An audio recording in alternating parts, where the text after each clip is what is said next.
For our Lord's Supper meditation, please turn your Bibles with me sa Romans chapter 3. Romans chapter 3 beginning verse 21, and let me read sa English Standard Version. Romans 3 beginning verse 21.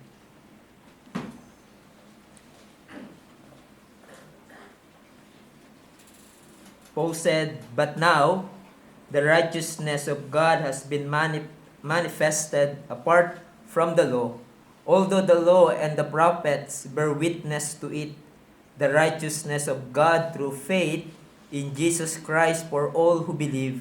For there is no distinction, for all have sinned and fall short of the glory of God, and are justified by His grace as a gift, through the redemption that is in Christ Jesus, whom God put forward as a propitiation by His blood, to receive by faith. This was to show God's righteousness, because in His divine forbearance He had passed over former sins. It was to show His righteousness at the present time, so that He might be just and the justifier of the one who has faith in Jesus." But ang focus ng ating pag-aaral would be verse 21 up to verse 25. Tayo po ay manalangin at tumingin ng tulong sa ating Panginoong Diyos. Po aming Panginoong Diyos, kami po ay nagpapasalamat sa pagkakataong muli na pagkakaloob niyo po sa amin na marinig namin ang tinig ng aming Panginoong Hesus. Salamat Lord sa mga bagay na tinuro niyo po sa amin kaninang umaga. At sana po ay tumimo ito sa aming mga puso at magresulta ito na i-apply namin sa aming buhay, o magkaroon kami ng tunay na pagsunod sa mga tagubilin niyo po sa amin. Ngayon po, Panginoon, na kami ay haharap sa inyo at mag-aaral muli ng inyong mga salita. Kinikilala po namin ang aming kahinaan. We have many inadequacies, Panginoon, sa aming buhay. We have so many limitations. Madami kaming kahinaan and even remaining sin na aming pinaglalabanan. Marahil may mga nagawa kaming kasalanan kanina sa aming sa isip, sa aming salita, sa aming mga gawa. O Panginoong Diyos, humihingi po kami ng paglilinis sa aming mga nagawang kasalanan. At nawa o Diyos, ay tanggapin niyo po ang aming pagsamba sa inyo ngayong hapon na ito. Tulungan niyo po ang mensahero ng inyong salita, na sa kanyang mga kahinaan, kayo po ang patuloy na maging kalakasan niya sa pangangaral ng inyong salita. Layo niyo po kami sa anumang kamalian, bagkos turuan niyo po kami, ituro niyo po kami sa katotohanan. Sa pangalan ni Jesus. Amen. Now, these verses na ating pag-aaralan, kasabay ng ating pag-alala ng ginawa ng ating Panginoong Hesus through the symbols sa ating Lord's Supper, here Paul puts forth ang Ebanghelyo ni Kristo in most magnificent way. Here Paul condenses yung dakilang katotohanan patungkol sa ginawa ni Jesus para sa kaligtasan. Kaya sinasabi ng mga ilang scholars, itong passage na ito ay sentro ng epistle ng Romans. Halimbawa, sinabi ni Martin Luther, sabi niya, "Take heed to what is here in this passage. It is the central and the most important passage of the epistle, and indeed the entire scripture." Sinabi naman ni Leon Morris, "They are possibly the most important single paragraph." Now, bakit nila nasabi ito sa portion na ito ng Romans? Dahil kung napag-aralan nyo na at nabasa yung Romans 1 and 3, which 2 Sundays ago, napag-aralan pa lang natin yung Romans 1, 18 to 31, nakita natin yung kalunos-lunos na kalagayan ng lahat ng tao, both Gentiles and the Jews, na ang lahat ng tao ay walang kapangyarihang iligtas ang kanilang sarili at under tayo ng puot ng Diyos dahil sa ating mga kasalanan. Dahil banal ang Diyos at siya ay hustisya, matinding parusa ang naghihintay sa lahat ng tao dahil sa ating kasalanan. But here in this portion of Romans 3, Paul gives ang natatanging solusyon. And that is ang pagpapawalang sala ng Diyos, kung saan binibihis ng Diyos ang katuwiran ni Jesus sa mga kasalanan para siya ay maging matuwid sa harap ng Diyos. Kumbaga sa pitch dark sky, here comes the glorious and brightest star, that is the gospel. It speaks of the righteousness of Christ bestow upon sinners who trust in Him. It speaks of God's justifying a sinner, in which He gives the perfect righteousness of Christ to them in order that they become right with God. It is most significant portion of Romans dahil sinasagot din dito ang napakahalagang tanong, and that is, papaanong mapapatawad ng isang hustisya at banal na Diyos ang isang makasalanan? Hustisya ang Diyos, merong dapat tumanggap ng parusa niya, at tayo yun bilang makasalanan. At dahil siya ay hustisya, hindi magpipikit mata ang Diyos sa ating mga kasalanan. He will not let the guilty unpunished. Someone must die. Someone ay dapat parusahan. And here Paul sets for us the good news. The answer is through the work of Christ and His righteousness. Now, in studying this subject, I want to make an apology first. Hindi dahil mahaba itong sermon na to, but dahil hindi natin talaga maaarok ang pinakailalim ng mga sasabihin dito ni Pablo. Dahil it speaks about the glorious work of Christ in salvation. And I agree with Paul Washer pagdating sa about the gospel or the work of Christ, kung saan sinabi niya that the greatest hearts and minds of Christendom have not reached the foothills of the Everest, and that is the gospel. Even for all eternity, we cannot reach that summit of the glorious gospel of Jesus Christ. And by the help of God, I will try my best. We will try our best to understand ang sinasabi dito ni Pablo. At nawa, for us the believers, itong greater love, itong katotohanan na ito na sasabihin ni Pablo will result to a greater love for Christ, an increasing appreciation of what God has done for our salvation, which we will remember through the Lord's Supper. At ito ang ating kukonsider sa ating pag-aaral sa portion na ito. The righteousness of God in Christ is what the sinners need in order to be right with Him. And there are three headings we will consider. First, its manifestation. Secondly, its appropriation. And lastly, its foundation. So first of all, its manifestation o yung revelation. Sinabi po sa verse 21, "But now, the righteousness of God has been manifested apart from the law, although the law and the prophets bear witness to it." Now, in verse 31 ay nagsimula si Pablo sa dalawang salita na "but now." Now, that's very important. Hindi lang ito basta basta conjunction lamang, but because these words ay nagpapakita siya ng transition dahil in the previous verses ay pinakita ni Pablo ang kaawa-awang kalagayan ng lahat ng tao. Tayo ay napasa ilalim ng kasalanan, tayo ay alipin ng kasalanan at wala tayong kakayanang baguhin yon. Ni ang pagsunod sa batas na pinagmamalaki ng mga Hudyo or the deceived moralist, hindi yun ang kaparaanan. Yung pagsunod sa 10 utos ay hindi magdudulot ng kaligtasan. In fact, sinabi ni Pablo in verse 20 ng chapter 3, "For by the works of the law, no human being will be justified in his sight, since through the law comes knowledge of sin." In other words, ang kaya lang gawin ng law is to show our sin.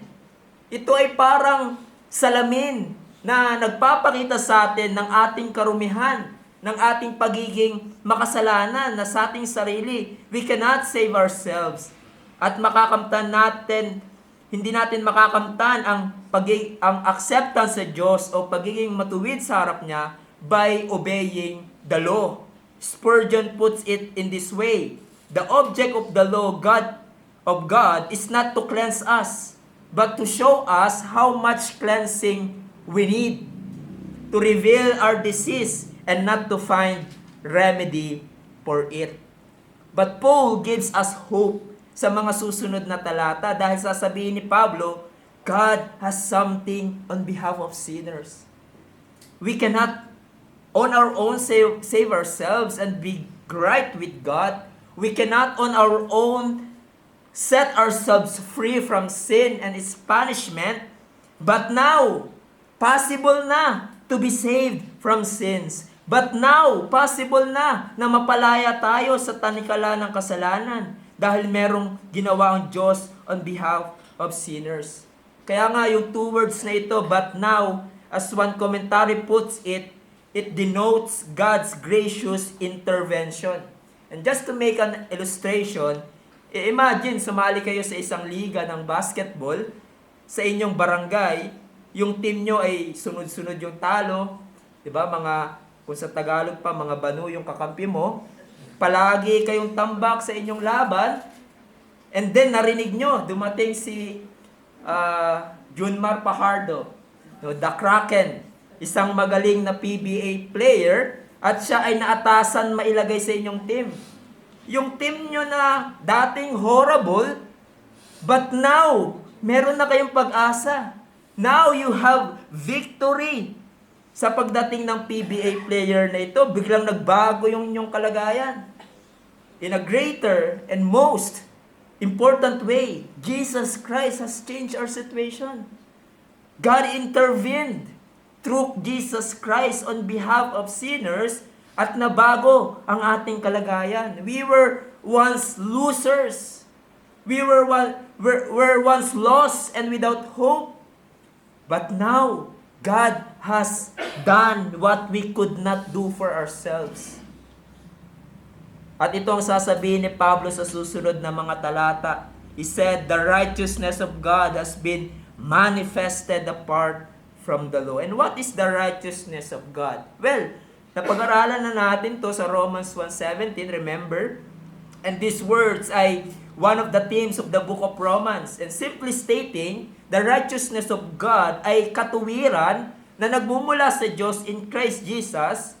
Ito ay perpektong katuwiran ni Jesus na kinakailangan ng makasalanan upang maging matuwid at tanggapin ng banal na Diyos. Ito ay perpektong katuwiran ni Jesus, ang binibigay ng Diyos when He justifies the sinner.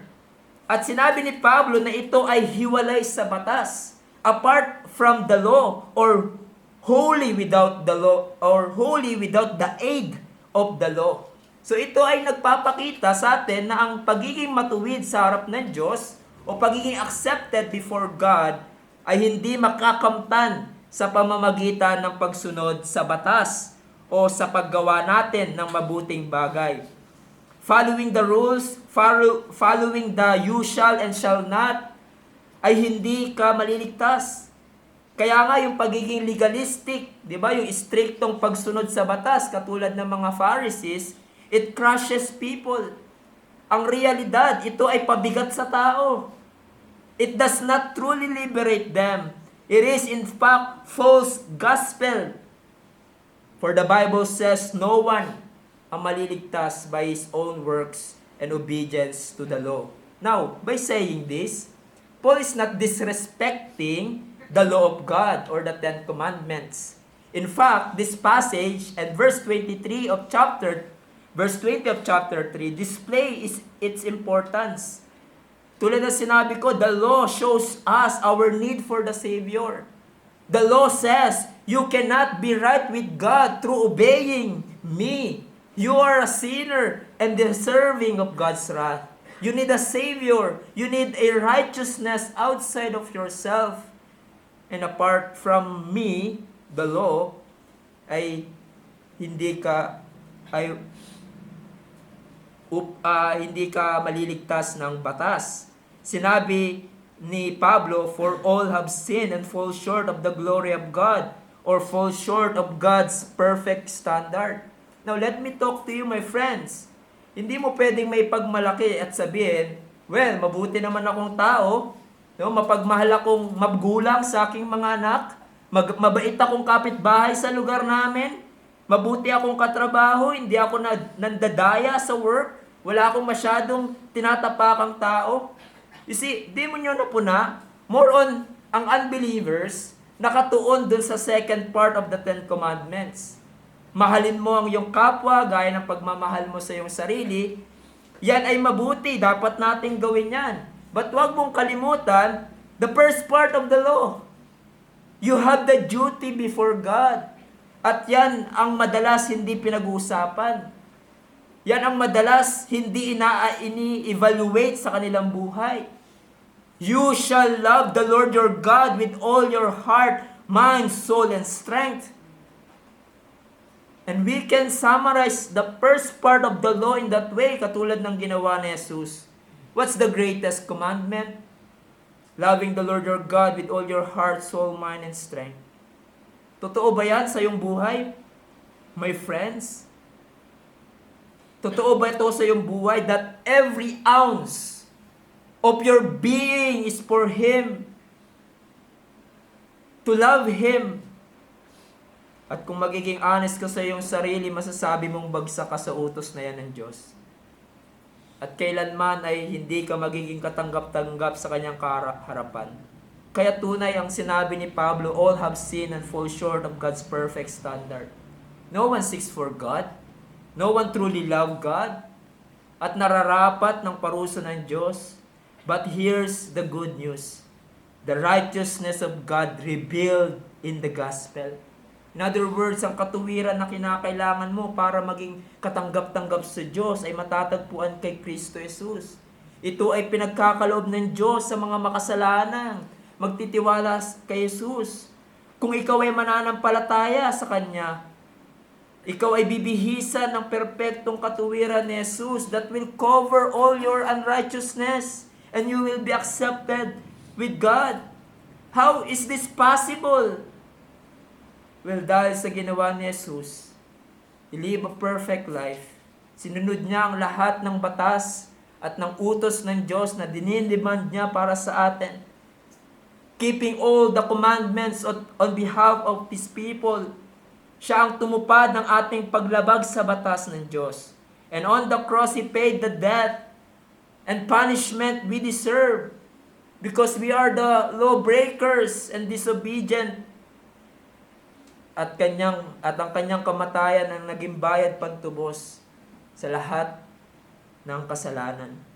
At sa mga nagtiwala sa Kanya, God imputed, God credited, o ibinilang yung kasalanan nila kay Jesus at ibinilang ng Diyos ang perpektong katuwiran ni Jesus sa Kanya, sa mga makasalanang magtitiwala sa Kanya. Is it not the good news, my friends? Meron ng paraan para ikaw ay na makasalanan ay maging matuwid sa harap ng Diyos at maligtas. When you believe in Christ, His perfect righteousness will be put on you. So that when God looks at you, knowing all your righteousness is as filthy rags, you will not perish and you will be accepted. For He has given you the cloak of righteousness of Christ. Surely, my friends, that's the good news. Contrary sa ating panahon, di ba? Na tinuturo ng iba na ang magandang balita ay kung manampalataya ka daw kay Jesus, ikaw ay yayaman, ikaw ay gagaling sa iyong sakit, sasagana business mo, that wealth and health, prosperity gospel. No! The gospel is not God giving the sinners what they want. Ano ba ang gusto na makasalanan naturally? Pera? Fame? Prosperity? Material blessings? Hindi yan ang pinagkakaloob ng Diyos in the gospel.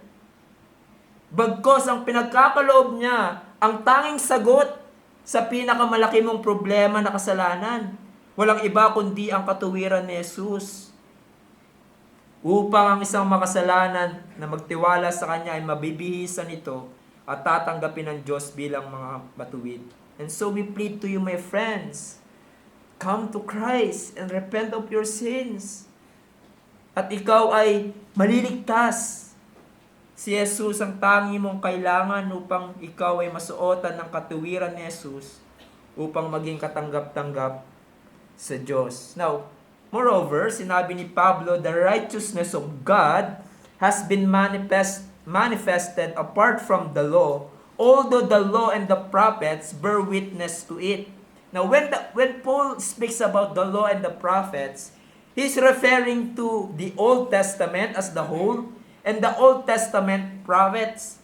At ano ang pinapahayag nila or bear witness?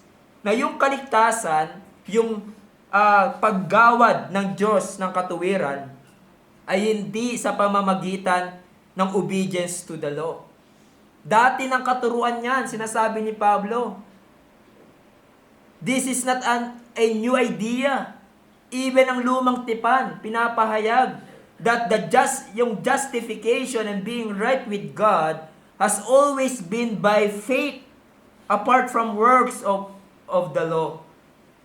At papakita yan ni Pablo sa susunod na chapter sa pamamagitan ni Abraham and David. Romans 4:3, Abraham believed God, and it was counted to him as righteousness. Now to the one who works, his wages are not counted as a gift, but as his due. And to the one who does not work, but believes in him who justifies the ungodly, his faith is counted as righteousness, just as David also speaks of the blessing of the one to whom God counts righteousness apart from works. Now, these two na ginawang example ni Paul ay great men ng lumang tipan. And yet, sinabi niya, they were not counted righteous dahil sa kanilang works, dahil sa pagsunod ng batas, but they believe in God. They understood it na walang maliligtas sa pagsunod sa batas at kinakailangan nila ang katuwiran na nagmumula sa Diyos. You see, the continuity in the Old Testament and the New Testament, iisa lang ang paraan sa kaligtasan. By grace alone, through faith alone, in Christ alone. There's always a one way of salvation. The two, hindi two ways or more. At hindi magkaiba ang paraan ng kaligtasan sa lumang tipan at sa bagong tipan. It's always been by grace, through faith alone, in the finished work of Christ alone. Only one way of salvation, one Savior, the Lord Jesus Christ. And so we see na yung katuwiran na kinakailangan ng isang makasalanan para maging matuwid sa harap ng Diyos, hindi sa pamamagitan ng pagsunod sa batas o good works, but also we see that it's always been ang paraan sa kaligtasan maging sa lumang tipan ay by grace through faith in Christ Jesus. Now that leads us to our next heading. It's appropriation.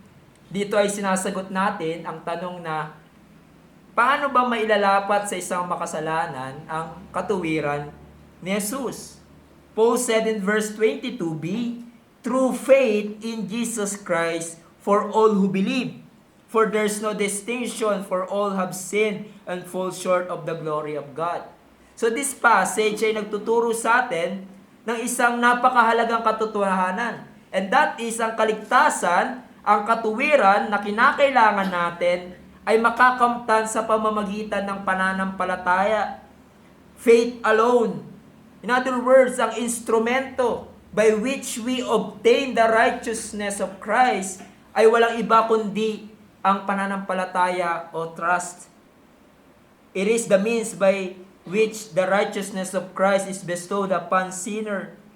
That's also the emphasis of verse 25, whom God put forward as propitiation by His blood to be received by faith. Now we need to clarify something when we say faith is the only instrument for justification.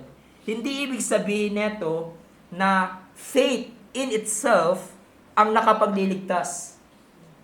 It should not lead us to think that we are saved because of our faith. Dahil merong dinugtong si Pablo na object dapat ng ating pananampalataya. Sinabi niya, ito ay walang iba kundi si Kristo Jesus. He is the one who saves. We are not become righteous before God by working for God, but by trusting in the Savior, the Lord Jesus Christ. Therefore, anumang turo ang nagsasabi na ang kaligtasan ay makakamtan sa pamamagitan ng pananampalataya plus good works, plus baptism, plus sacraments, and etc. Ito ay dapat nating i-reject. Nung nabubuhay tayo sa isang bansa na laganap ang gantong katuruan, is it not? Sinasabi ng ibang grupo na hindi sapat ang pananampalataya kay Jesus para sa iyong kaligtasan. Kailangan mo din ng gawa. Kailangan mo maging miyembro ng iglesia para maligtas. Kailangan mong sundin ang sakramento at penitensya para maligtas. Which the Bible says, no, that's a false gospel. Bagkos ang sinasabi ni Pablo according sa ating text, makakamtan natin ang righteousness of Christ by faith alone in Christ alone plus nothing. Now, why faith is the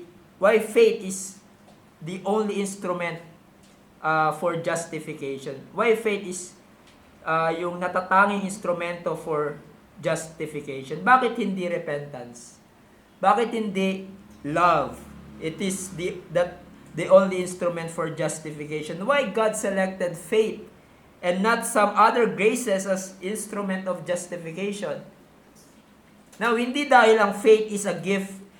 Hindi dahil, first of all, faith is a gift from God, because even ang repentance ay gift from God, and even yung mga ibang graces like hope and love. Now, why faith? God has chosen faith because of its peculiar nature that makes it sole and appropriate instrument of justification. Ano ba yung nature ng saving faith? What is saving faith? Ito ay trust in and resting upon Christ and His work, simply stating. Ang pananampalataya ay pagtitiwala, paglalagak, pagsalig ng iyong buong sarili kay Jesus para sa iyong kaligtasan. Saving faith, just like Sam Waldron said, faith justifies because it concentrates all the attention on Christ and looks away from itself to Christ. In other words, ang faith ay hindi parang kamay na bubuksan natin sa Diyos para makuha natin ang kaligtasan. Offering to God a merit, nor faith itself what brings merit. But faith, just like what I said, ay instrumento. Ito ay simply the empty hand that receives the all-sufficient merit of Christ as the only ground for justification. That's why it is by faith that the sinner is justified. Hindi lang ang pananampalataya ay alam mo kung sino si Jesus at ang kanyang ginawa, a mere knowledge, nor you agree kung sino si Jesus at you agree sa kanyang ginawa, dahil even demons believe like that, and yet hindi sila ligtas. But at the very heart of true saving faith ay trusting and resting upon Christ alone for salvation. Ang pananampalatayang nakapagliligtas is like what our hymn expresses.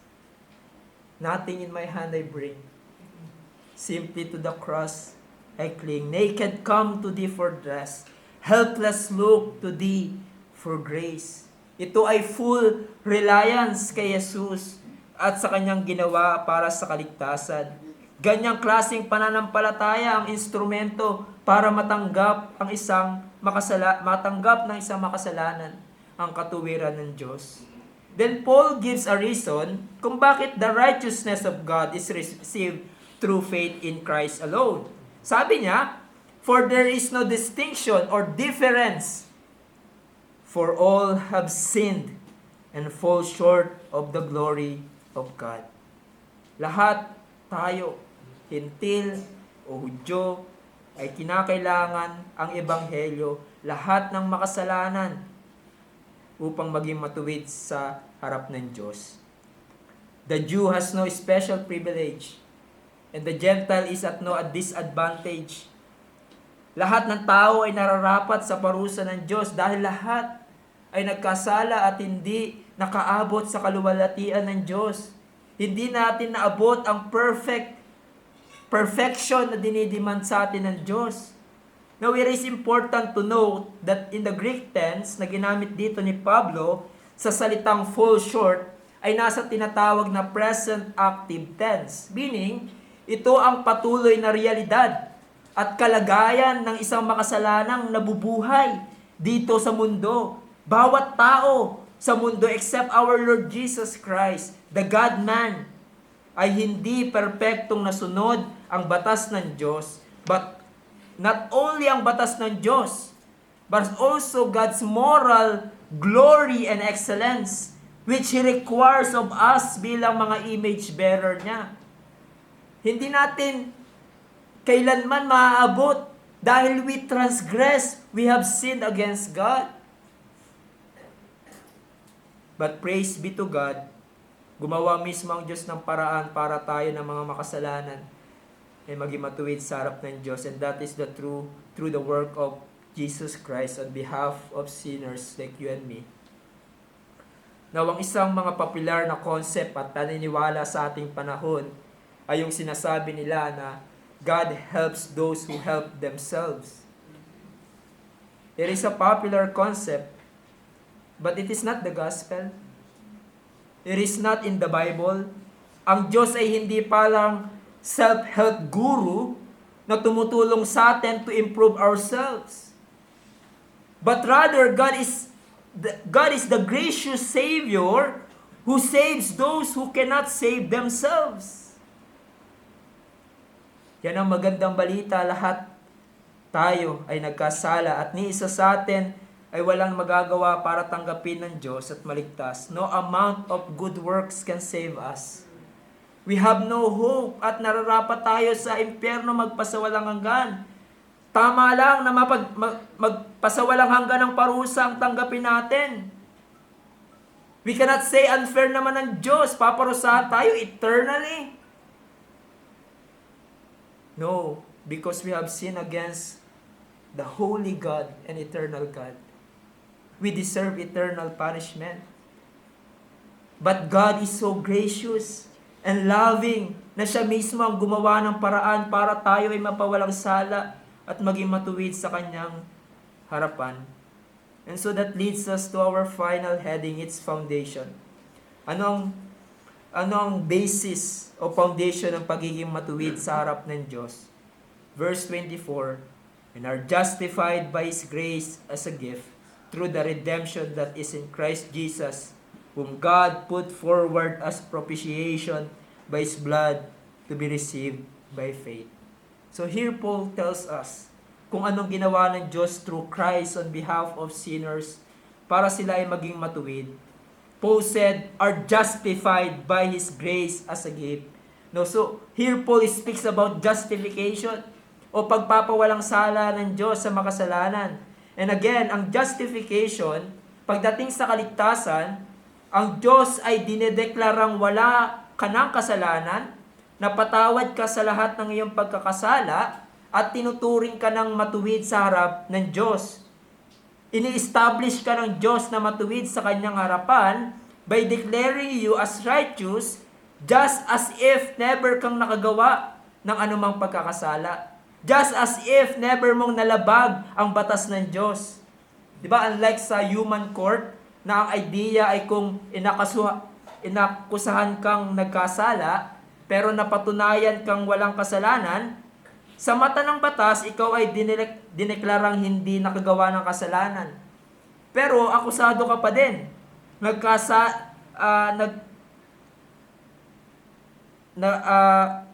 Akusado ka pa din, nagkasala yung mga, yun nga lang, napatunayan na hindi mo yon ginawa, kaya ikaw ay not guilty. Ngunit ang Diyos, the divine court as it were, do more than that. Whereas God, in justifying a sinner, ang ginawa ng Diyos, declares you not guilty, walang kasalanan, matuwid sa kanyang harapan, at trinato ka ng Diyos as if never mo siyang na-offend o nalabag ang kanyang pinag-uutos. At hindi lamang yon, pinagkalooban ka pa ng Diyos all the blessings, all the privileges bilang isang matuwid sa harap niya. These blessings includes peace with God, access to God, communion with God, sealing of the Holy Spirit, eternal life and hope, and eternal glory. Hindi lamang nakatanggap ka ng full forgiveness sa Panginoon, to use the word of the psalmist, as far as the east is from the west, so far does God remove our transgressions from us. Hindi lamang yun. Hindi niya lang ipinibilang sa atin ang nagawa nating kasalanan. Hindi lamang yun. But God declares you just, righteous, perfectly acceptable to His sight, and entitled to all blessings na pinangako para sa isang matuwid.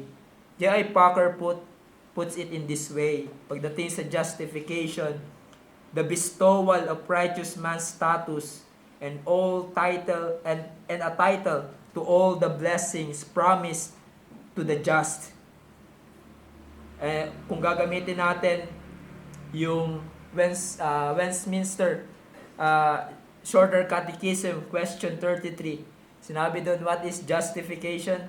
The answer is, justification is an act of God's free grace, wherein He pardoneth all our sins and accepted us as righteous in His sight, only for the righteousness of Christ imputed to us and received by faith. And again, pinagdidiinan ni Pablo dito, ito ay act of God, yung pagpapawalang sala sa makasalanan. It is by His grace as a gift. In other words, it is without any cost or charge to us, without any works, performance on our part, but simply as a gift. We don't deserve, we don't earn it, but freely given to us by God. Now, Paul explains kung papaanong paraan tayo napawalang sala. Sinabi niya, through the redemption that is in Christ Jesus. Important to note, yung redemption, yung image behind sa Greek word na ginamit dito, ay nagmula sa ancient slave market.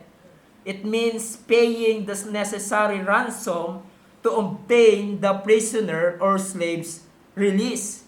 So kung sa Tagalog pa ay merong naging bayad pantubos para mapalaya ang isang alipin o isang preso. Now, pagdating sa kaligtasan, ang buhay ng ating Panginoong Yesus, ang naging bayad pantubos para tayo ng mga makasalanan, ay makalaya, ma-redeem sa kapangyarihan at pagkakaalipin ng kasalanan at sa puot ng Diyos. And it was made to God. It is very important. It was made to God para masatisfy yung hustisya ng Diyos laban sa ating mga kasalanan. It was made to God the Father specifically. Dahil hindi ito yung katulad ng paniniwala ng iba, dahil merong bayad para matubos tayo, yung bayad daw binigay kay Satanas para mapalaya tayo. No. Dahil even ang diablo ay paparusahan ng Diyos at tatanggap ng kanyang puot. Tsaka hindi naman tayo nagkasala sa diablo. In fact, ang diablo ang nagdala sa ating unang mga magulang sa kasalanan. And so yung ginawa ni Jesus as a ransom for our sin, it was made to God for salvation of sinners in order to satisfy yung divine justice for our sin against Him, and to free us from our guilt and penalty for sin. And there are many aspects pa ng redemption na dapat nating pag-aralan. This word is so rich. But because time limits us, we will not go deeper sa salitang redemption. But I want to make an application first for us bilang mga mananampalataya. The priceless redemption we have received in Christ Jesus should cause us to a loving, joyful, holy obedience to Christ. We are told in 1 Peter 1:15, "But as He who has called you is holy, you also be holy in all your conduct, since it is written, you shall be holy, for I am holy." At binasa ni Pablo ang command na ito sa reality na binanggit niya in verse 18. "Knowing you were ransomed from the futile ways inherited from your forefathers, not with perishable things such as silver or gold, but with the precious blood of Christ."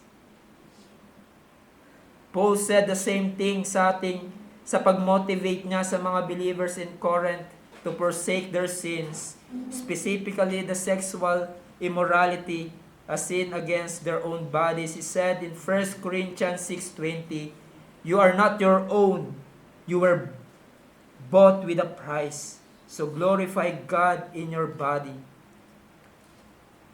I believe, isa sa mga dakilang katotohanan na mag-e-energize sa atin patuloy sa paglakad sa kabanalan, pagwaksi ng ating kasalanan, at pag-energize sa atin sa paglilingkod sa Panginoon, ay walang iba kundi ang pag-aaral, contemplation, remembering always ang ginawa ni Jesus na pagliligtas doon sa krus ng Kalbaryo. In other words, the love of Christ manifested on Calvary's cross, brethren, that will fuel us to walk in holiness. Mga kapatid, remember, it cost the life of Christ para matubos ka sa kasalanan at parusahan ng Diyos, para hindi ka na parusahan ng Diyos. His blood was shed for us. His body was broken para matubos tayo sa kasalanan, which we will remember today. Kung ganito kadakila ang ginawa ng Diyos sa atin, nararapat lang na ibigay natin ang buong buhay natin. Iwaksin natin ang kasalanan. I don't want to go back on our sins that caused my Savior died. It compels us to give our soul, our life, and our all. It compels us to forsake ang labi ng ating kasalanan dahil sa kasalanan na yan. Nagdusa si Jesus on your behalf to redeem you dahil sa ginawang redemption ni Christ para sa atin. Tama lang na sabihin natin at gawin natin yung sinabi ng ating hymn, "Take my life and let it be consecrated, Lord, to Thee. Take my hands, take my voice, take my will and make it Thine. Take my love, take myself, and I will be ever only for all for Thee." Ngunit para sa ilan sa atin dito, lalo na sa mga matatagal ng mananampalataya sa journey natin bilang mananampalataya, may punto sa ating buhay na hindi natin sinusunod ang kalooban ng Diyos. Merong panlalamig ang ating puso sa Panginoon. Nalalamig ang ating pagbabasa ng Kanyang salita. Nalalamig ang ating communion with God in prayer. We have not loved Him as we ought. Anong marapat nating gawin para maibalik ang sigla natin sa paglilingkod, ang ating devotion sa Diyos? Let me tell you first anong hindi dapat gawin. Don't go back to your past victories and rely on yourself again. Don't say, "Nalalamig ang devotion ko sa Panginoon. Mula ngayon talagang everyday magbabasa na ako ng salita ng Diyos. Hindi na ako malilate sa pagsamba. I will commit to prayer an hour a day." Tulad ng ginagawa ko noon na talagang masigasig ako sa paglilingkod. Now, hindi ko sinasabi na huwag nating gawin ang mga bagay na yan. But it will not help us much kung ganito ang takbo ng ating reisip. Relying again sa iyong sarili, sa iyong sariling diskarte. Relying sa mga nakaraang tagumpay mo sa iyong Christian walk. But rather, kung ang commitment at paglilingkod mo sa Diyos ay merong panlalamig, go back at the foot of the cross, where the love of Christ is manifested for you in order to redeem you. In other words, go back to the gospel. Refresh your heart. Inflame it with the love of Christ. Preach it to yourself always. Sinabi nga ni Sinclair Ferguson sa kanyang book Devoted to God, the motivation, energy, and drive for holiness are all found in the reality and power of God's grace in Christ. So if I am to make any progress in sanctification, the place where I must always begin is the gospel of the mercy of God to me in Christ Jesus. But then lastly, why is it na yung ginawa ng ating Panginoong Yesus, the redemption on our behalf, satisfy all the claims of divine justice against us? He said, whom God put forward as propitiation by His blood to be received by faith. Now the key word here is the word propitiation. And this word simply means to appease, to render favorable, or to satisfy. Now, in terms sa ating kaligtasan, it means to satisfy the demands of God's wrath. At yan ang ginawa ng Panginoong Yesus sa pamamagitan ng kanyang sakripisyo. Sinatisfy ni Yesus ang galit at hustisya ng Diyos laban sa kasalanan.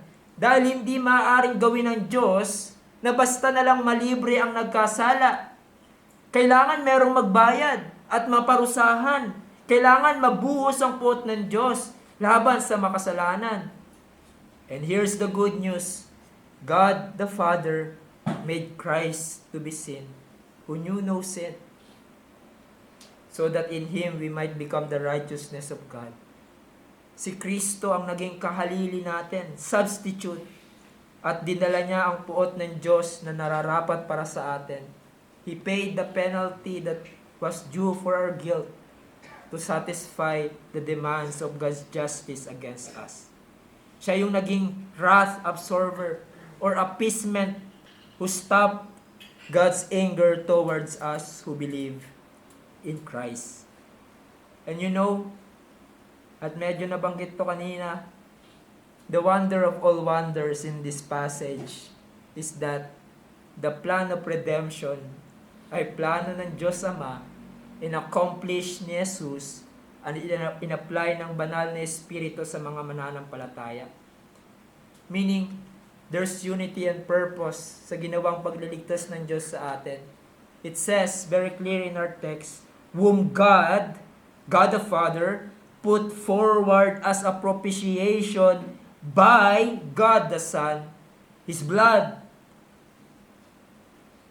And it reminds us of a popular verse, John 3:16, for God the Father so loved the world, He gave His only begotten Son, that whoever believes in Him shall not perish, but will have an everlasting life. There's a complete cooperation between the triune God for the redemption of sinners. Now, in conclusion, we have seen ang manifestation ng pagbibigay ng Diyos ng katuwiran para sa makasalanan. We've seen the appropriation of it. It is through faith alone. And nakita natin its foundation, the redemption in Christ. So what are other application we can draw from this? Now for us brethren here, this passage calls us that in our evangelism, along with teaching the law of God and the depravity of man, we make sure to point the sinners to the redeeming work of Christ on the cross. In other words, brethren, make sure sa ating pag-evangelize sa mga unbelievers, sa inyong mga anak na hindi pa believer, that we point them sa magandang balita ng pagliligtas ni Jesus. Yes, importante na ipakita natin sa kanila ang kalaliman ng kanilang pagiging makasalanan, the bad news, na sa kanilang sariling gawa, hindi nila kayang maligtas. And by showing to them ang batas ng Diyos bilang salamin upang makita nila ang kanilang kawalan ng pag-asa para maligtas. But don't leave them there. In other words, don't just be a law preacher or health preacher alone, na sa iyong pagbabahagi ng ebanghelyo ay puro puot na lang ng Diyos ang iyong ituturo, puro na lang batas ng Diyos na hindi kayang sundin ng makasalanan. The sinners need the good news. The sinners need to hear the but God message. Just like Paul did, kung saan sinabi niya, none is righteous, not even one. No one understands, no one seeks for God. All have turned aside, together they have become worthless. No one does good, not even one. Ngunit sinabi niya, but now. The but now message, he said, ang katuwiran na kinakailangan mo para maligtas ay matatagpuan kay Jesus. Ang kinakailangan mo, ang kaligtasan na kinakailangan mo ay prinobide na ng Diyos sa pamamagitan ng sakripisyo ni Jesus doon sa krus ng Kalbaryo. But secondly, this passage calls us to rejoice to the fact that we receive justification through Christ and declared righteous before God, and no one will ever change that. No one will ever change that. According sa salita ng Diyos, kung ikaw ay nagtiwala kay Jesus, na pawalang sala sa iyong lahat ng kasalanan at naging matuwid sa harap ng Diyos, dahil sa katuwiran ni Jesus na binihis sa iyo. Praise the Lord for such a great salvation He has given to you. Brethren, you are accepted in the Beloved. You are loved by God. And no one will ever change that. Take comfort in that truth, brethren. Even pagdating sa pagharap mo sa matitinding pagsubok sa buhay, take comfort on that. He died for you. And you belong to Him. No more charges of sin against me. No more condemnation. Sa mundong ito na punong-puno ng uncertainties, there's a sure, a solid rock which the believers stand, and that is Christ died for me. He shed His blood for me. And I am forgiven of my sins and become righteous before God. William Cowper, some of you knew him, isang English poet of 16th century who suffered greatly from depression, severe depression ang naranasan niya sa buhay dahil sa masalimuot na nangyari sa kanyang buhay. Ngunit sa gitna ng masalimuot na pangyayari sa kanyang buhay, ano ang naging pag-asa niya sa buhay na ito upang magpatuloy? Ano ang kanyang kagalakan? And the answer is, ang katotohanan na si Jesus ay namatay para sa kanya at siya ay napatawad sa kanyang mga kasalanan. And he wrote that sa kanyang hymn. There's a fountain filled with blood, draw from Emmanuel's veins, and sinners plunge beneath that flood, lose all their guilty stains. Redeeming love has been my theme and shall be till I die. That's our hope in life and death. Christ died for me. Some of you kilala nyo si Horatius Spafford, one of the famous hymn writers also. On November 22, 1873, habang naglalayag sa Atlantic ang barko na sinasakyan ng kanyang asawa at 4 na anak na babae, ang barko ay lumubog. Namatay ang kanyang 4 na anak. Ngunit remarkably, ang asawa niya ay nabuhay. at binalita kay Horacio ang nangyari. According sa isang writer, one particular day sa travel ni Horacio during his voyage, ang captain ng barko ay tinawag si Horacio, and the captain pointing sa kanyang chart at sinabi sa kanya na dadaan sila sa lugar kung saan lumubog yung barko, kung saan namatay ang kanyang 4 na anak. It said that Horacio returned to his cabin and wrote the hymn, "It is well with my soul." And then, there and then, sa kabila ng masalimuot na nangyari sa kanya, ano ang naging comfort niya? Sinabi niya sa kanyang hymn, "When peace like a river attendeth my way, when sorrows like sea billows roll, whatever my lot, as thou hast taught me to say, it is well with my soul." But not only that, sinabi niya, "My sin, oh the bliss of this glorious thought, my sin not in part, but the whole, is nailed to his cross, and I bear it no more. Praise the Lord, O my soul." Mga kapatid, ito ang ating pag-asa in life and death. Christ died for me.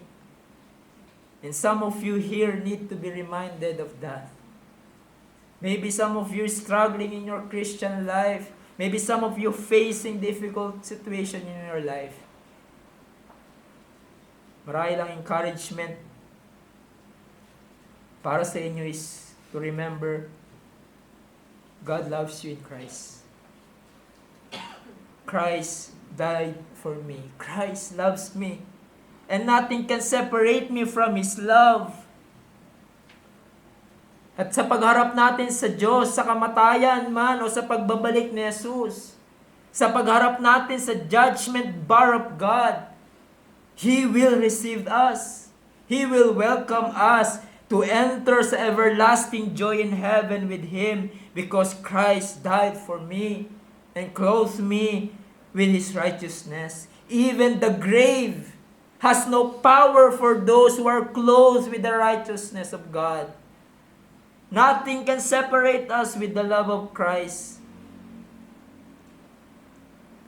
At ito ang ating alalahanin sa ating celebration ng Lord's Supper. Christ redeemed me through His blood. God justifies me through the work of His Son. His body was broken for me. His blood was shed for the forgiveness of my sin. Indeed, brethren, it is a glorious remembrance. It is a glorious remembrance ang ating gagawin sa Lord's Supper. For you, my friends, as we observe the Lord's Supper, at nawi-witness nyo din ito, our observance of the Lord's Supper is proclaiming to you the death of our Lord Jesus Christ until He returns again. Ang kamatayan ni Jesus na siyang tanging lunas sa matindi mong problema. Walang iba kundi ang kasalanan. Dahil sa kamatayan ni Jesus at pagkabuhay naman niyang muli, ay nasatisfy ang hustisya ng Diyos laban sa kasalanan. At maaari na ang isang makasalanan ay maging matuwid sa harap ng banal na Diyos, at ito ay sa pamamagitan ng pagtitiwala mo kay Jesus at sa kanyang ginawa para sa kaligtasan. The Lord's Supper is preaching to you. It's telling you also that your sins can be forgiven and be right with God. Dahil sa ginawang sakripisyo ni Jesus sa krus ng Kalbaryo bilang bayad pantubos sa ating pagkakasala. Trust Him. Believe in Him. Put all your reliance on Christ who died on the cross and was raised. Tayo manalangin. O aming dakilang Diyos, kami po ay nagpapasalamat sa patuloy na paalala niyo po sa amin sa ginawa ng aming Panginoong Jesus. Truly, Lord, nothing we deserve except His wrath. And yet, Lord, by Your grace, You freely gives us, Lord, the righteousness of Christ through faith. Salamat, Panginoon, sa napakalawak na pagmamahal mo sa amin bilang mga makasalanan. Salamat, Panginoon, sa inyong kabutihan, sa kaligtasan na pinaranas niyo po sa amin. O Diyos, sana po ay magdulot ito sa amin ng mataas na pagmamahal sa inyo and devotion to you. We always hear these words, Father. We always hear these words. And we pray, Lord, that this time, sa paglabas namin ng lugar na ito, we will have a greater appreciation of great salvation God has given, You have given to us in Christ Jesus. That our love for You will increase and our love for the world will decrease. Tulungan niyo po kami, Panginoon, because we are forgetful people. Madalas, iniisip namin, even kami mga mananampalataya, that our acceptance depend sa aming effort, sa aming kayang gawin, sa aming sariling diskarte. Where You shows to us, Panginoon, apart from You, we can do nothing. So Lord, help us to really look to You as we remember the Lord Jesus Christ, Kanyang ginawa through the symbols of our Lord's Supper. Salamat po, Panginoon, sa katotohanan na ipinakita niyo muli sa amin. In Jesus' name.